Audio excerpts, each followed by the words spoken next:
Chers amis, aimés de Dieu, vous à qui le Seigneur a fait grâce de cette journée, de ce temps de culte, oui, le Seigneur vous accueille.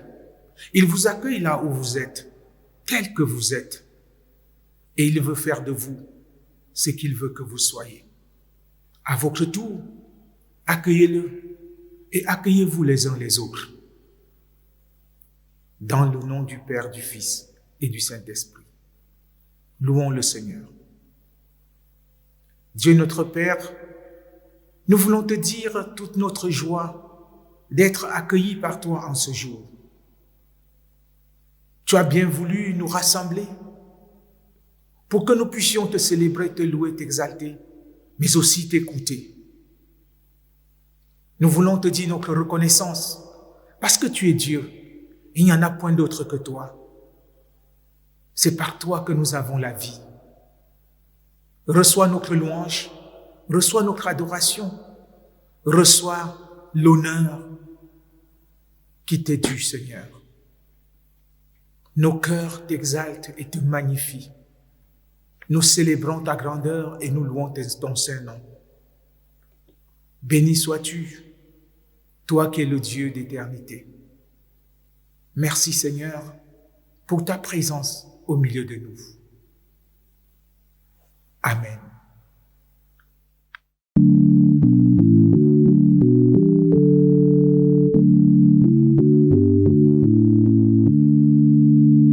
Ô Seigneur, ta fidélité remplit les cieux et ta bonté dépasse toute cime. Ta justice est pareille au mont, tes jugements sont plus profonds que le plus grand abîme. De la puissance du néant, tu veux sauver tous les vivants, toute chair, toute race. Les hommes se rassembleront autour de toi, ils trouveront leur paix devant ta face.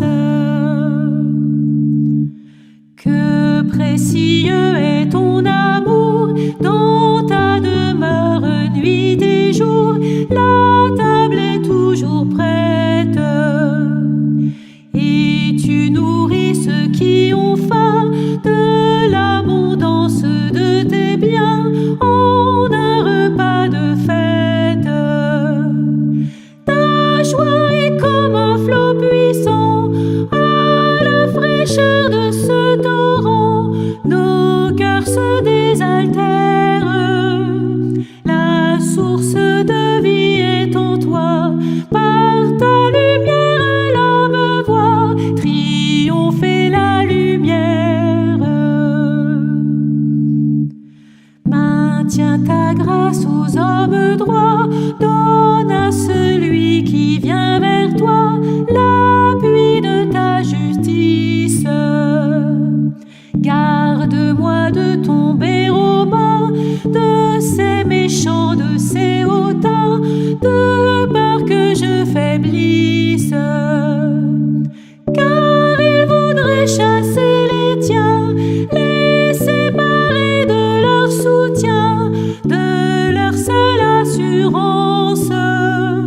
C'est fait, tu les as renversés, ils ne pourront se relever. Gloire à ta délivrance.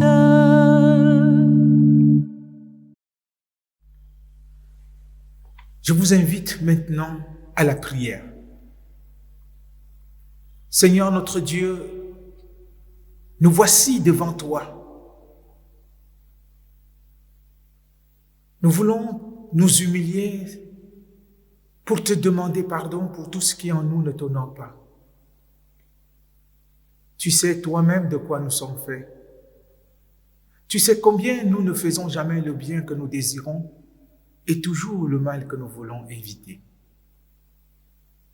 Pardonne-nous, Seigneur, et apprends-nous à marcher avec toi, en toute humilité et en simplicité de cœur. Apprends-nous aussi à t'écouter et à suivre tes instructions. Mais comment pouvons-nous y parvenir sans ta présence, sans ta parole qui nous instruit? Voici donc venu le temps, Seigneur, de lire ta parole. Et nous avons besoin de toi pour nous éclairer. Nous avons besoin de toi pour faire tomber nos peurs. Nous avons besoin de toi pour ouvrir nos cœurs. Nous avons besoin de toi pour faire taire en nous toutes ces voix qui s'agitent, qui se bousculent. Nous avons besoin de toi pour marquer le temps de l'arrêt, le temps nécessaire à l'écoute de ta voix. Seigneur notre Dieu, parle-nous, nous t'écoutons au nom de Jésus. Amen.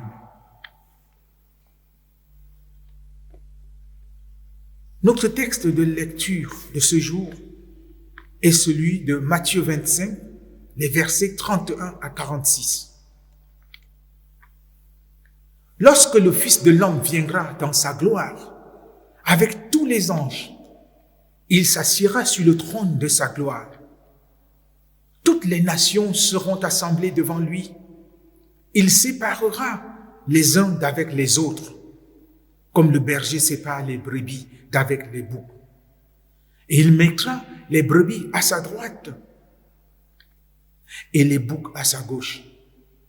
Alors le roi dira à ceux qui seront à sa droite, « Venez, vous qui êtes bénis de mon Père, prenez possession du royaume qui vous a été préparé dès la fondation du monde. Car j'ai eu faim et vous m'avez donné à manger. J'ai eu soif et vous m'avez donné à boire. J'étais étranger et vous m'avez recueilli. J'étais nu et vous m'avez vêtu. J'étais malade et vous m'avez visité.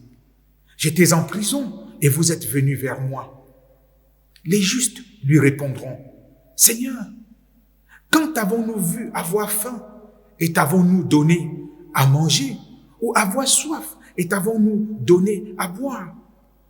Quand avons-nous vu étranger et t'avons-nous recueilli, ou nu et t'avons-nous vêtu? Quand avons-nous vu malade ou en prison et sommes-nous allés vers toi? » Et le roi leur répondra, « Je vous le dis en vérité, toutes les fois que vous avez fait ces choses à l'un de ces plus petits de mes frères, c'est à moi que vous les avez faites. » Ensuite, il dira à ceux qui seront à sa gauche, « Retirez-vous de moi, maudits, allez dans le feu éternel qui a été préparé pour le diable et pour ses anges. Car j'ai eu faim et vous ne m'avez pas donné à manger. J'ai eu soif et vous ne m'avez pas donné à boire. J'étais étranger et vous ne m'avez pas recueilli. J'étais nu et vous ne m'avez pas vêtu. J'étais malade et en prison et vous ne m'avez pas visité. » Ils répondront aussi, « Seigneur, quand avons-nous vu, ayant faim ou ayant soif, ou étranger, ou nu, ou malade, ou en prison, et ne t'avons pas assisté? » Et il leur répondra, « Je vous le dis en vérité, toutes les fois que vous n'avez pas fait ces choses à l'un de ces plus petits, c'est à moi que vous ne les avez pas faites. Et ceux-ci iront au châtiment éternel, mais les justes à la vie éternelle. » Seigneur, sanctifie-nous par ta vérité. Ta parole est vérité. Amen.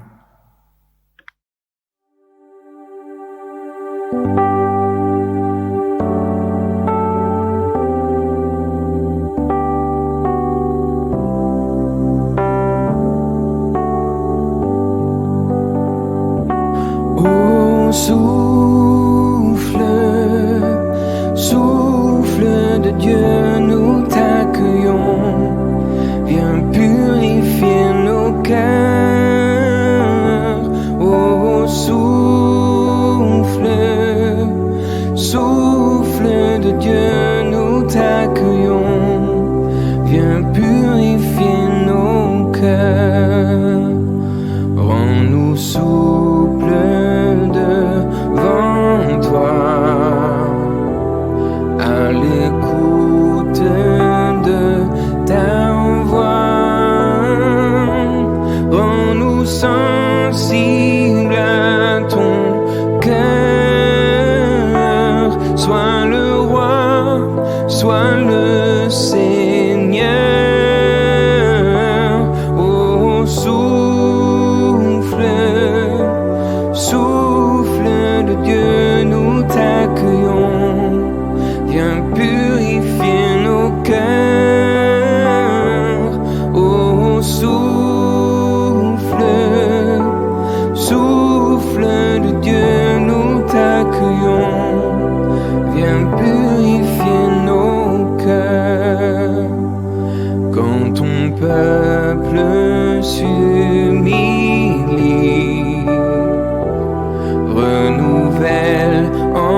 chasse l'orgueil et la crainte et rend ton Église sainte. Oh, souffle de Dieu, nous t'accueillons. Viens purifier nos cœurs. Oh, souffle de Dieu, nous t'accueillons. Viens purifier nos cœurs.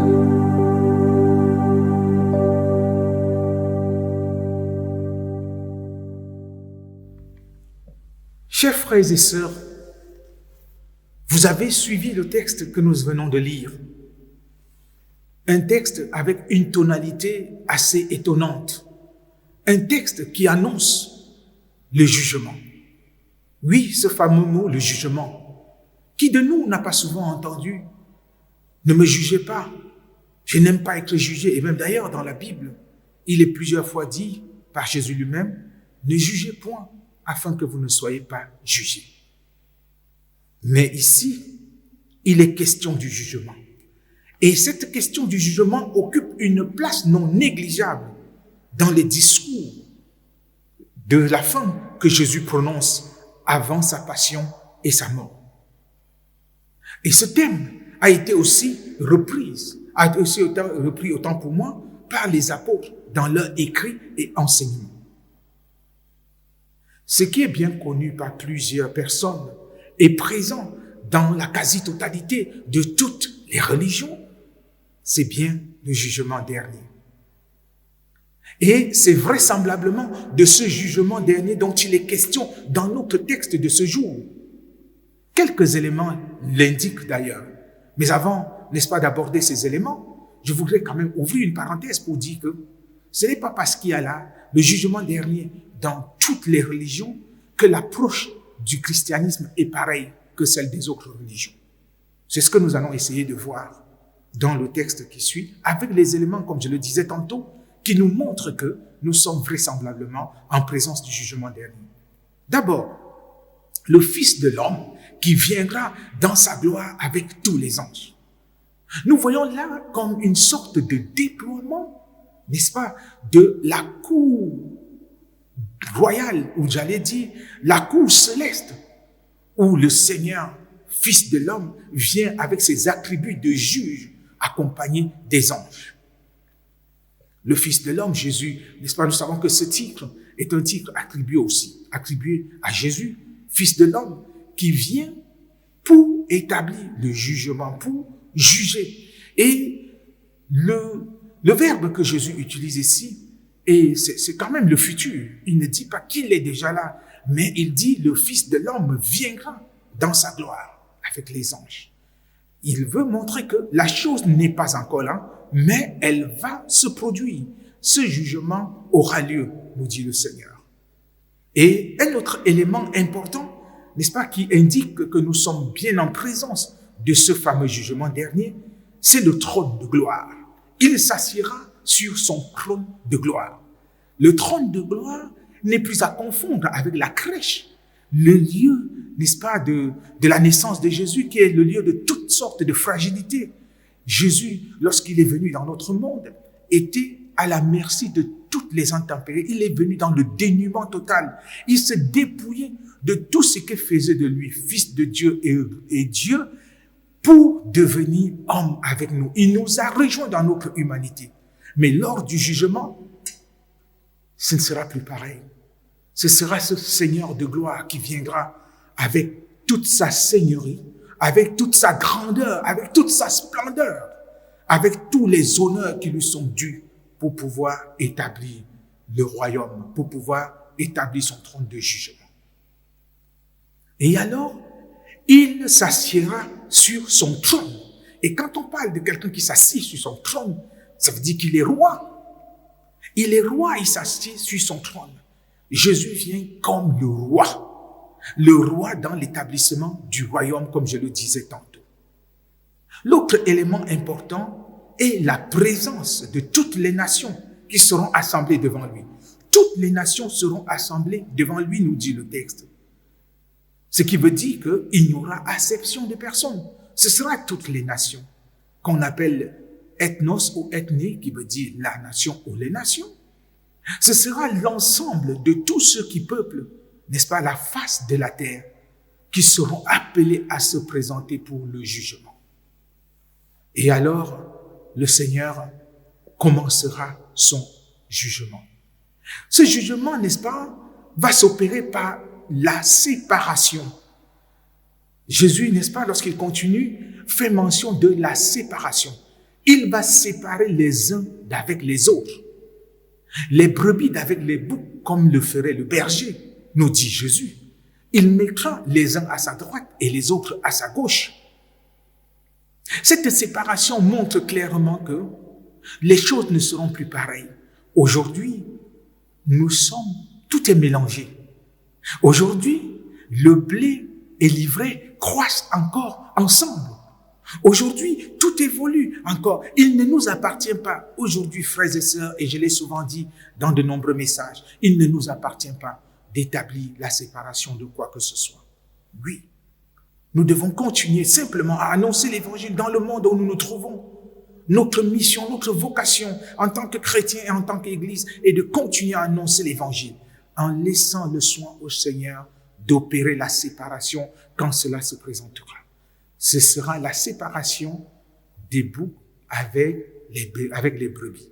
Il mettra, dit-il, les brebis à sa droite et puis les boucs à sa gauche. Donc, il mettra les uns à sa droite et les autres à sa gauche. Et il dira, et ça c'est un élément important encore qui nous donne d'affirmer avec force que nous sommes là en présence du jugement dernier, dont nous pourrions aussi voir certains contours dans Apocalypse 20. Il donnera possession du royaume à ceux qui seront assis à sa droite. Il leur donnera possession du royaume. Et il leur donne en disant, vous qui êtes à ma droite, venez et entrez dans le royaume. Parce que j'ai eu faim, j'ai eu soif, j'étais en prison, j'étais nu, j'étais étranger. Et vous vous êtes occupés de moi. Alors, les gens poseront la question, nous dit Jésus, mais quand est-ce que nous l'avons fait? Il leur a dit, toutes les fois que vous avez fait cela à un des petits de mes frères, c'est à moi que vous l'avez fait. Mais là n'est pas l'élément essentiel aujourd'hui ou maintenant. Un autre élément important qui nous montre que nous sommes en présence du jugement, c'est la mention du châtiment éternel et de la vie éternelle. Les jugements intermédiaires, dans les jugements intermédiaires, on ne faisait pas mention du châtiment éternel et de la vie éternelle. Ici, il est clairement fait mention du châtiment éternel pour les boucs et pour ceux qui seront assis à la gauche et qui n'ont fait aucun cas ni de Jésus, ni de ses frères. Et de l'autre côté, la vie éternelle pour ceux qui s'en sont occupés. Frères et sœurs, je sais que lorsque nous lisons ce texte avec un regard assez binaire, nous pouvons être tentés de croire que Jésus met ici en exergue les œuvres, comme si ceux qui avaient fait ce qui avait lieu de faire étaient sauvés à cause de leurs œuvres. Mais que non. Comprenons très bien que faire l'œuvre de Dieu ne précède pas le fait d'avoir accepté Dieu dans sa vie. C'est lorsqu'on l'accepte dans sa vie, qu'on le reçoit comme Seigneur et Sauveur personnel, qu'on peut être outillé, non seulement pour faire l'œuvre de Dieu, mais pour faire l'œuvre de Dieu selon le plan de Dieu, selon le projet de Dieu pour notre humanité. Autrement, on agit pour soi-même et jamais pour Dieu. Donc les œuvres qui sont mentionnées ici sont bien entendu les œuvres qui sont faites au nom du Seigneur parce qu'on connaît le Seigneur, pas au nom d'une quelconque philanthropie ou d'un quelconque altruisme, mais non au nom du Seigneur. Parce qu'on les fait aux frais du Seigneur, reconnus comme le Seigneur. S'il n'en était pas le cas, Jésus n'aurait pas fait mention de chaque fois que vous avez fait ces choses, c'est à un de mes frères, c'est à moi que vous avez fait. Donc Jésus s'approprie cela, reconnaître en son frère la personne de Jésus, c'est reconnaître Jésus lui-même. Mais cela se fait de manière consciente, pas inconsciente. Parce que si je fais une œuvre sans réaliser que c'est au nom de Jésus que je fais cela, je fais au nom de c'est normal, alors là, je passe à côté de la plaque. Ça, c'était important à dire. Ici, il n'est pas question de remettre en cause, n'est-ce pas, le salut par la grâce, par la foi et non pas par les œuvres. Je sais qu'une autre question peut demeurer. Parce que les gens vont se dire, mais alors, et ceux qui ne connaissent pas Dieu, qu'en est-il? Mais je dis, nous, Église, nous, chrétiens, nous devons nous poser cette question. Mais pourquoi devrait-il encore avoir des gens autour de nous qui ne reconnaissent et qui ne connaissent pas le Seigneur? Ils peuvent refuser de le reconnaître ou de le connaître, de voir en Jésus le Christ. Ça, c'est leur choix. Mais nous, notre responsabilité est d'annoncer et de faire que tout le monde puisse comprendre que Jésus est le Seigneur de l'humanité venu pour le sauver. C'est à nous cette responsabilité, c'est à nous à le faire. Et il appartient à chacun de nous de pouvoir s'investir en tant que chrétien pour annoncer l'évangile en tout temps et en tout lieu. Mais j'ai été aussi frappé par un passage du livre, n'est-ce pas, de Romains 2, versets 14 à 16, qui dit quand même quelque chose d'assez important pour ceux qu'on dirait qu'ils ne connaissent pas Dieu. Et je nous cite ce passage de la Bible. Tous ceux qui ont péché sans la loi périront aussi sans la loi. Et tous ceux qui ont péché avec la loi seront jugés par la loi. Ce ne sont pas en effet ceux qui écoutent la loi qui sont justes devant Dieu, mais ce sont ceux qui la mettent en pratique qui sont justifiés. Quand les païens, et c'est ce sur quoi je voulais insister, quand les païens qui n'ont point la loi font naturellement ce que prescrit la loi, ils sont eux qui n'ont point la loi, une loi pour eux-mêmes. Ils montrent que l'œuvre de la loi est écrite dans leur cœur, leur conscience en rendant témoignage et leur pensée s'accusant ou se défendant tour à tour. C'est ce qui paraîtra au jour où, selon mon évangile, Dieu jugera par Jésus-Christ les actions secrètes des hommes. Chers bien-aimés de Dieu, nous voyons bien là que lorsqu'on parle de jugement, c'est le Seigneur seul qui connaît le jour et l'heure et comment les choses vont se passer. Mais je voudrais simplement vous dire que il n'est pas nécessaire de scruter l'heure ou le jour du jugement. L'essentiel, c'est de se dire, moi, je m'ouvre à Jésus, je lui donne ma vie, je l'accepte comme Seigneur et Sauveur, et je lui demande la force pour faire son œuvre autour de moi. Alors je ne m'embarrasserai plus de la question du jugement. Parce que je sais une chose, le moment venu, le Seigneur saura où me trouver, il saura comment faire pour me prendre, et il saura quelle place me donner dans son royaume. Oui, il est important pour toi, ma sœur, pour toi, mon frère, qui écoute ce message aujourd'hui, de savoir que si tu entends la voix de Dieu, n'endurcis pas ton cœur. Tu peux être d'accord ou pas d'accord avec la question de jugement de Dieu, mais ce jugement aura lieu. Ce jugement ne dépend pas de toi, il ne dépend pas de ce que tu penses que ça aura lieu ou pas. Mais ce jugement aura lieu quand? Je n'en sais rien, mais il viendra. Alors il est encore temps de te tourner vers le Seigneur pour lui ouvrir ton cœur afin qu'il accomplisse son œuvre dans ta vie. Seigneur, donne-nous de ne pas passer à côté de l'essentiel. Amen.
Nous allons maintenant nous unir dans la prière d'intercession. Nous prions. Seigneur notre Dieu et notre tendre Père céleste, nous voulons te dire merci pour ce temps de culte que tu nous as donné de vivre. Merci pour ta parole qui nous a été agressée aujourd'hui et qui peut-être nous a bousculés. Seigneur, donne-nous de nous préparer pour le temps de la fin. Mais donne-nous de vraiment nous ouvrir à ta parole, à ta main tendue. Donne-nous de saisir cette main pour ne plus avoir à nous embarrasser de savoir quand aura lieu le jugement, comment cela se passera pour nous. Parce que si nous sommes avec toi et toi avec nous, alors à coup sûr, nous serons du bon côté. Donne-nous aussi, Seigneur, de prêter attention à toutes celles et à tous ceux que tu mets sur notre chemin. Ces différentes catégories de personnes, les malades, ceux qui ont faim, ceux qui ont soif, les étrangers, les exilés, les laissés pour compte, les prisonniers, les rejetés. Donne-nous, Seigneur, d'accorder une attention particulière à toutes ces personnes. Nous voulons te prier pour la situation qui prévaut dans notre monde. Une situation toujours compliquée. On ne sait plus trop de quel côté se tourner. Il y a beaucoup de solutions, mais peu de solutions viables. On dit une chose le matin et le son contraire le soir. On promet une chose aujourd'hui et une autre demain. Plus on avance, plus l'angoisse grandit. Les commerçants qui mettent la clé sous le paillasson, les travailleurs qui ne savent pas ce que sera leur travail, beaucoup ont perdu leur emploi. Beaucoup de familles sont dans la détresse. Des personnes qui sont seules dans leur maison, ne pouvant plus recevoir des visites ou ne pouvant plus visiter personne d'autre. Oui, Seigneur, la solitude s'est accrue. La peur, l'angoisse, le découragement, la lassitude. Nous te prions de voler au secours de ton peuple, de tes enfants. Vole au secours de notre monde. Aide-nous, Seigneur, afin que nous nous tournions vers toi. Aide-nous afin que nous trouvions comment reprendre une vie normale. Oui, c'est possible de vivre normalement. Mais apprends-nous aussi à vivre dans la confiance. Apprends-nous à réaliser que nous ne pouvons pas tout maîtriser, tout contrôler. Apprends-nous à réaliser, Seigneur, que désormais nous vivons avec le virus, comme nous vivons avec beaucoup d'autres choses qui nous échappent. Seigneur, donne-nous de sortir de la logique de la performance et du tout contrôler absolument. Donne-nous de nous approcher de toi en disant, Seigneur, cela nous dépasse. Père, nous nous remettons entre tes mains. Nous te remettons toutes les autres situations qui semblent passer sous silence à cause de cette maladie de coronavirus. Toutes les autres situations, tant elles sont nombreuses. Nous te recommandons notre paroisse, notre communauté, ces différents responsables, les responsables de notre Église. Nous te prions, Seigneur. Nous te prions pour tous ceux qui exercent un ministère, quel que soit là où tu les as placés, quelle que soit leur dénomination. Nous te prions pour tous ceux qui confessent et témoignent ton nom dans le monde. Tous ceux qui sont souvent en très grand danger parce qu'ils vont annoncer ton évangile ou parce qu'ils témoignent de ton nom quelque part, les persécutés pour la justice de Dieu. Nous te prions, Seigneur. Accorde-nous ta grâce et reçois notre prière par le nom de Jésus-Christ notre Seigneur, celui-là qui nous a appris à te dire, notre Père qui es aux cieux, que ton nom soit sanctifié, que ton règne vienne, que ta volonté soit faite sur la terre comme au ciel. Donne-nous aujourd'hui notre pain de ce jour. Pardonne-nous nos offenses, comme nous pardonnons aussi à ceux qui nous ont offensés. Et ne nous laisse pas entrer en tentation, mais délivre-nous du mal, car c'est à toi qu'appartiennent le règne, la puissance et la gloire, au siècle des siècles.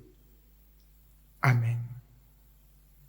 Et maintenant, nous allons recevoir cette parole d'envoi et la bénédiction de Dieu. Le Seigneur Jésus nous l'a dit. Oui, le roi sera assis sur son trône pour juger les nations. Alors, mon frère et ma sœur, il est temps de se tourner vers Jésus, maintenant qu'on est encore vivant, pour lui ouvrir son cœur. Alors nous serons sûrs d'être du bon côté. Allons aussi pour inviter celles et ceux qui n'ont pas encore fait le choix ou qui n'ont même pas encore entendu parler de Jésus. Allons leur parler de cette merveilleuse nouvelle, que la main du Seigneur reste toujours tendue et que Jésus est l'ami fidèle qu'il faut suivre. Recevons maintenant la bénédiction qui nous vient de la part de Dieu. Que le Dieu de paix et d'amour dépose dans ton cœur tout ce dont tu as besoin pour continuer à cheminer. Ma sœur, mon frère, arrête de promener de regards inquiets et accueille la bénédiction que Dieu te donne. Va dans la paix et la joie, au nom du Père, du Fils et du Saint-Esprit. Amen. Je voudrais dire merci à vous toutes et à vous tous qui avez partagé ce moment de culte avec nous. C'est un grand plaisir de pouvoir vivre ce temps. On se donne rendez-vous dimanche prochain, peut-être sur la même plateforme, si la situation sanitaire n'a pas changé dans notre pays. Nous nous retrouverons ici pour un autre culte. Et je voudrais aussi profiter de cette occasion pour dire merci à toutes celles et à tous ceux qui ont répondu à notre appel, qui ont vraiment compris que le confinement n'a pas confiné nos charges. Vous avez été et vous êtes encore nombreux à répondre à l'appel, n'est-ce pas, aux dons que nous avons lancés auprès de vous. Sentez-vous remercier et que Dieu vous bénisse et vous donne davantage d'être dans le don de libéralité. Merci et à très bientôt.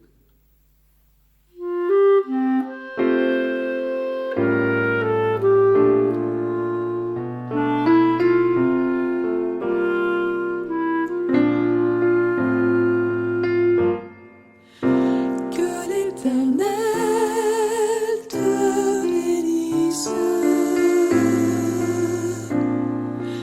et te protège. Que l'Éternel te regarde avec bonté Et qu'il te fasse grâce. et qu'il te fasse grâce. Que l'Éternel veille sur toi et t'accorde la paix. Que l'Éternel te bénisse et te protège. Que l'Éternel te regarde avec bonté et qu'il te fasse grâce et qu'il te fasse grâce. Que l'Éternel veille sur toi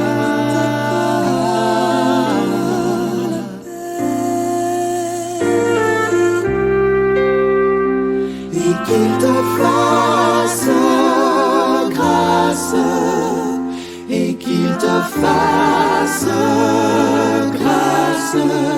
que le